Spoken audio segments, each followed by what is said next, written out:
What is up, guys? PK here. Now, I know we're all saddened by the postponing of Darktide's release date, not to mention certain other choices made by the Games Workshop recently. But let's not open that can of worms today, because today we're here to heal. Okay, we're here to heal and apply a plaster to the wound that is the delay of Warhammer Darktide. Now, I'm gonna plaster the wound by first telling you guys a little bit of a story from my academic pursuits, so to speak. So the year is 2015. It's late January, and a little party knife, who's actually about the same size, because, you know, I was still an adult there, is in the third year of gymnasium. And little party knife has heard of a game, an amazing game, and a game that combines parkour with a hardcore zombie shooter, but with a melee focus, right? With an RPG game with good graphics, a sort of a great loot and crafting system, a great story. All these things could combine into a package that little PK would kill to play. Okay? Now, specifically, it is Sunday, the 25th of January. And the next morning, PK has had no sleep. Okay, he's been lying up all night thinking, I wanna play Dying Light. Now, Dying Light is a game that I watched the trailer, but I actually had no expectations. Like, even back then, my sort of my trust/expectations of game devs had already, you know, the stock had already gone, you know, when it came to like trusting game developers, even if this was a game developer I hadn't, you know, I wasn't familiar with previously. And on Monday, the 26th, 2015, on a school day, Dying Light 1 came out, right? It was released. Now, this was the end of the month, and I was a student.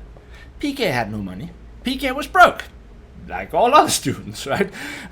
In school, with no, like, so PK didn't have any money because this was end of month. So what did PK do? Well, thankfully there was such a place as the Pirate Bay. And people were very, very quick to crack Dying Light. Now, here's what PK did. So PK, on Monday, having had no sleep, right, went to school, because obviously I didn't know that in the morning, right? And PK came home. And when PK came home, he found the game on Pirate Bay. Downloaded, cracked, started playing, right? Let's just say little PK didn't make any of the other lessons that week. I overslept. I had a cold. It was one of those situations where it wasn't planned. Like, it's like I played the game the whole Monday, whole through the night of Monday, and then like Tuesday morning I fell asleep. Cause now I've been awake for like a day and a half, right? Like, if no more. So I fell asleep, obviously sleeping all out throughout school time, right? Then I wake up in the afternoon, then I'm like, oh, okay, I'm fresh. Then I start playing. Then I play all night. Then obviously in the morning, I don't like go to school. I've been up for half a day now. I've been, you know, and then I keep playing. And then, you know, before you knew it, it was Saturday. At which point, my pay came in only a couple of days after, and I bought the game. Then I copied the save file from the initial game and put it into my official version of the game, and lived happily ever after. I played the hell out of that game. Like Dying Light 1. There are very few games that I would give a score of like 9.5. Like the list of games I would give a score of 9.5 overall is like I can't even think of 5. Like, I mean, maybe 5 games I've ever played I would give around that, right? Dying Light is one of the best games I've ever played, hands down. Like, hands down. I had no expectations going into it, and it caught me from the moment. Like, it was revolutionary to me. I think every aspect they put in that game worked, and it really did. And funnily enough, once upon a time someone asked me about Vermintide. What's the game like? And when it came to the melee combat, the best game that I could think of to compare Vermintide's melee combat with was actually Dying Light, oddly enough. Now, Dying Light may actually have more sort of in common with Vermintide than you might think.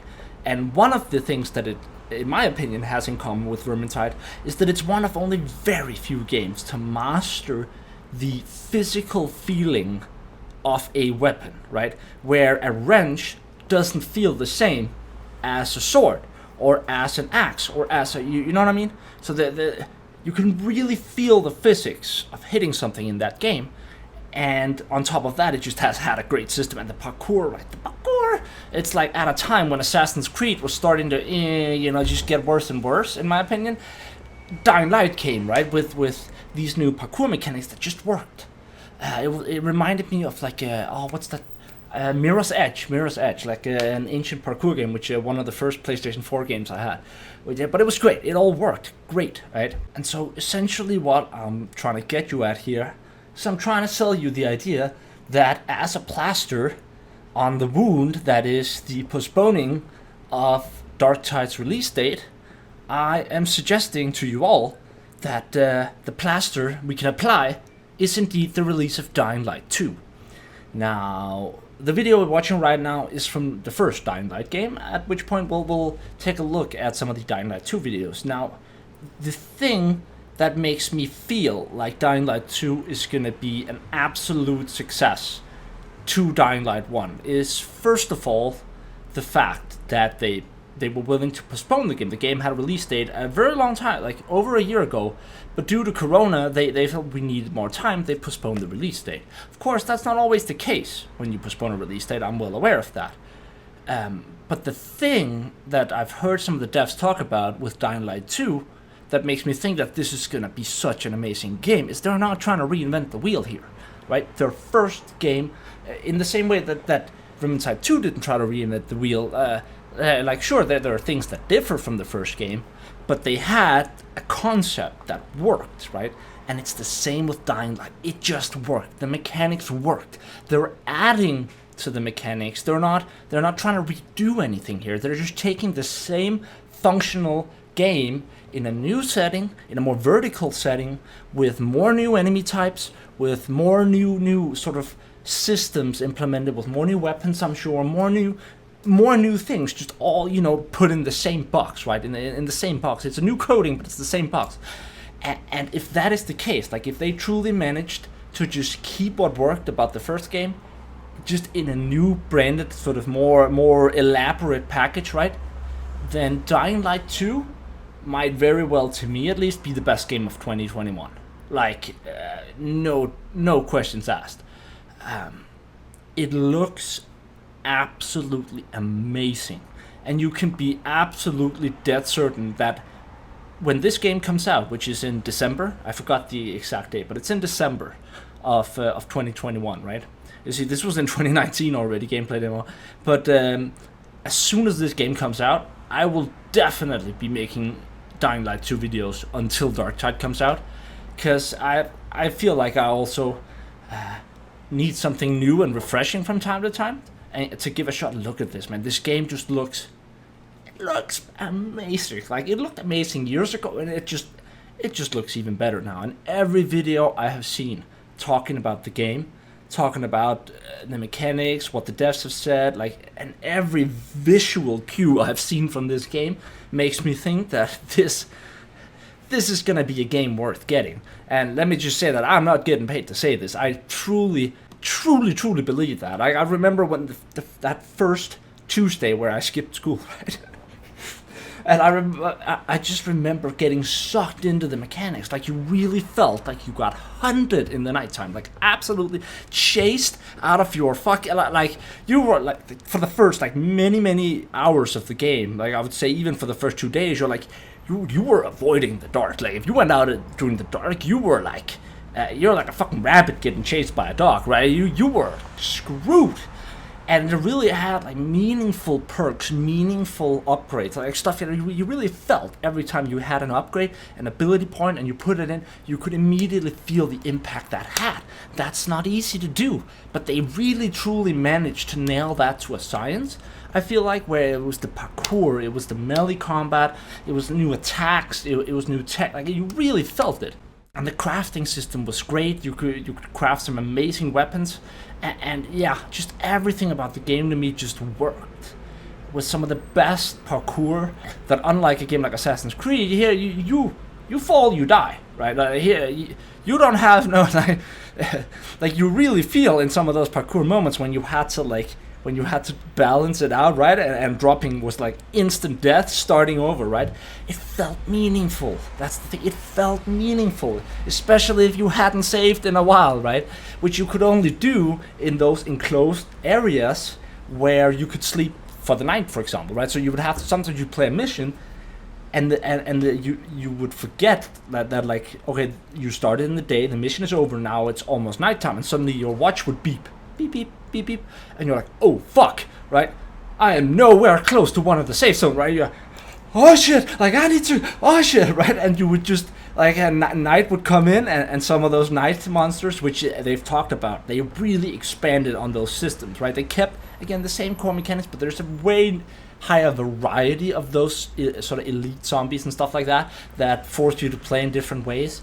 And they just chased you down, and you would like have them right on your ass as you take that last final jump, get in over the fence, and you're like, oh,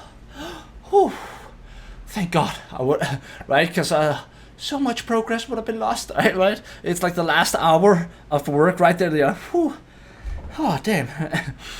It was great. Like, I have nothing bad to say about the first Dying Light game. Nothing. I'm sure there were tiny bugs and glitches here and there, as there are in every game, right? It's a huge open world. There are always going to be those tiny things, but I feel like they nailed it. They absolutely nailed it. And if Dying Light 2 is even half as good as Dying Light 1 was for its time, then I'm sold. And for that reason, I just wanted to let you guys know that sometime in December, we shall be making Dying Light 2 videos. So hope you guys look forward to that. I know I do. And yeah, pretty much all I have wanted to talk about in this video today. I already pre-purchased the game on Steam, so I'm all set up. Anyways, and just to make one thing straight, I don't want to tell anyone what to do with their money. This has just been my experience with the first Dying Light game. I'm not telling anyone that you should or should not buy the game. I just know that for me, it was one of the most, like, in an era where I felt like every game on release was broken, this game was fixed. This game just worked. It was a full, like, sure, they added to it, but the game worked all around. It was a finished game on release, which is just so rare these days. I feel like it's so rare, way too rare, right? Like, it's mind-boggling that is a compliment that I even have to give, right? But the game was finished on launch, and it worked, and it was amazing. And I wanted to share that little story with you guys and let you know that there's gonna be Dying Light 2 videos coming up this December. Anyways, that's all I had for you guys today. Thank you guys so much for watching. Hope you guys enjoyed, and as always, I love you guys. Stay awesome. Peace out. No, wait. Hold on. I love you guys. Stay awesome. Peace out. Huh? See what I did there? See what I did?